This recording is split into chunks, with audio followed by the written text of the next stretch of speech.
जैसी करनी वैसी भरनी। जैसी करनी वैसी भरनी एक प्रसिद्ध कहावत है।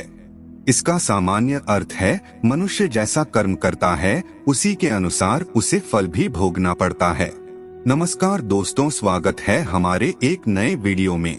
मित्रों, ऐसे ही ज्ञानवर्धक जानकारी के लिए हमारे चैनल को सब्सक्राइब अवश्य कर लीजिएगा।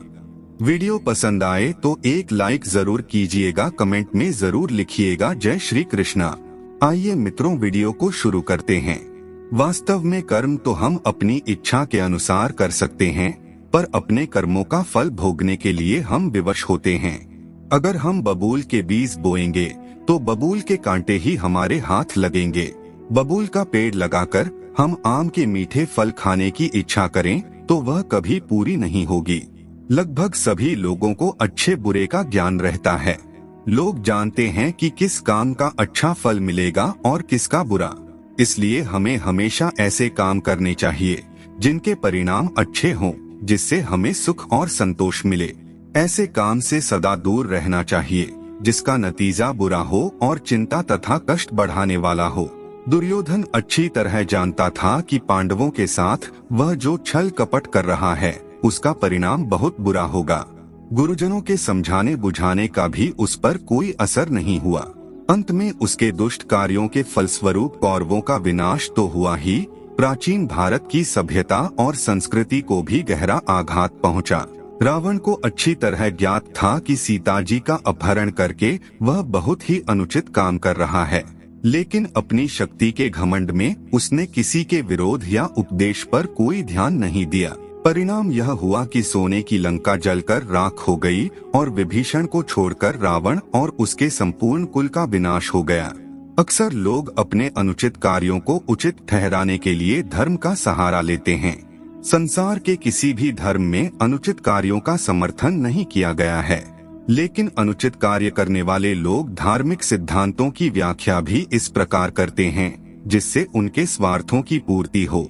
प्रस्ताव मानव का शरीर एक खेत के समान है। इसमें वह जैसा बीज बोता है वैसी ही फसल काटता है। अर्थात मनुष्य को जिस प्रकार की फसल की इच्छा हो उसे उसमें वैसा ही बीज बोना चाहिए।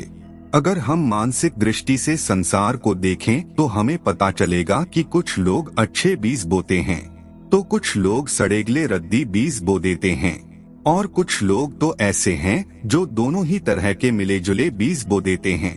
अच्छे बीज का आशय अच्छे कर्म अर्थात पुण्य कर्म से है। सड़े गले बीज का आशय पाप कर्म अर्थात गंदे कर्मों से है, एवं कुछ अच्छे व कुछ बुरे अर्थात कुछ तो पुण्य कर्म और कुछ पाप कर्म मिश्रित बीज हैं। अर्थात मनुष्य अगर अच्छे कर्म करेगा तो वह अच्छा फल सुख पाएगा, और यदि वह बुरे कर्म करेगा तो बुरा दुख फल पाएगा। कर्म कैसे करें? हमें चाहिए कि जहाँ तक हो सके अच्छे ही कर्म करने चाहिए, क्योंकि मनुष्य के सुख दुख का आधार उसके द्वारा किए गए कर्म पर ही होता है। हमारे सुखद और दुखद फलों के भोग में दूसरे तो केवल निमित्त भर होते हैं। उन्हें श्रेय देना तो उदारता है, पर उन्हें दोष देना तो हमारी अज्ञानता है। और अगर इसी बात को द्वितीय दृष्टि से देखा जाए तो ज्ञात होता है कि हम स्वयं ही अपने मित्र हैं और स्वयं के ही शत्रु हैं। जब हम दूसरों पर अत्याचार करते हैं तो हम स्वयं के ही शत्रु हो जाते हैं। इसी प्रकार जब हम दूसरे के साथ सद्व्यवहार करते हैं तो हम स्वयं के मित्र होते हैं। इन्हीं बातों को ध्यान में रखकर मनुष्य को ऐसे कर्म करने चाहिए जो कि समाज भी उसकी सराहना करे एवं ईश्वर की भी उस पर कृपा दृष्टि बनी रहे। जैसी करनी वैसी भरनी। मनुष्य जैसा करता है वैसा ही भरता है। जिस प्रकार दूसरों का भला करना भविष्य में हमारे लिए सुख का मार्ग बनाता है, जबकि दूसरों का बुरा करना भविष्य में हमारे लिए दुख के कांटे बोता है। यह सृष्टि का कार्य संबंध पर संचालित है। यह आमतौर से जाना जाता है कि अच्छे काम का अच्छा एवं बुरे काम का बुरा नतीजा होता है। एक बार यह हो सकता है कि किसी बुरे काम का तात्कालिक रूप से अच्छा परिणाम दिखाई दे, किंतु इस कलयुग में बुरा काम बुरा फल देकर ही रहता है। इसी प्रकार यह हो सकता है कि कोई अच्छा काम वर्तमान में हमें किसी कठिनाई में डाल दे, किंतु इस कलयुग में वह अच्छा परिणाम देकर ही रहेगा। किसी कर्म का फल कब मिलेगा यह निश्चित कर पाना कठिन है। मनुष्य इस कलयुग में जैसा करेगा वैसा ही भरेगा। कर्म कर फल की इच्छा मत कर, जैसा कि भगवान श्री कृष्ण ने भी बताया है कि कर्म ही मनुष्य का अधिकार है, न कि फल। फल तो मनुष्य की अध्यक्षता में प्रकृति ही उसे प्रदान करती है। मनुष्य के लिए सबसे बड़ी पूजा या अधिकार तो यही है कि वह बिना फल की इच्छा के ही कर्तव्य समझकर अच्छे कर्म करता रहे। इससे मस्तिष्क पर फल की इच्छा का कंठित बोझ खत्म हो जाता है। यह एक ऐसी दशा है, ऐसी स्थिति है जिसे संसार का प्रत्येक प्राणी चाहता है। सभी चाहते हैं कि हमारे सिर पर किसी प्रकार का बोझ न रहे, कोई तनाव, टेंशन न रहे। हम सभी का अनुभव है कि जब हम किसी आशा में बंधे रहते हैं तो उसकी अग्रिम पूर्ति को लेकर मस्तिष्क में दबाव सा बना रहता है, तनाव रहता है। तनाव मुक्त जीवन के लिए आशा न पालना सदैव अच्छा ही रहता है। सामान्य जनों के लिए ऐसी मनस्थिति बना पाना शायद कठिन ही होगा, किंतु आध्यात्मिक पुरुषों का तो यह सहज स्वभाव ही बन जाता है।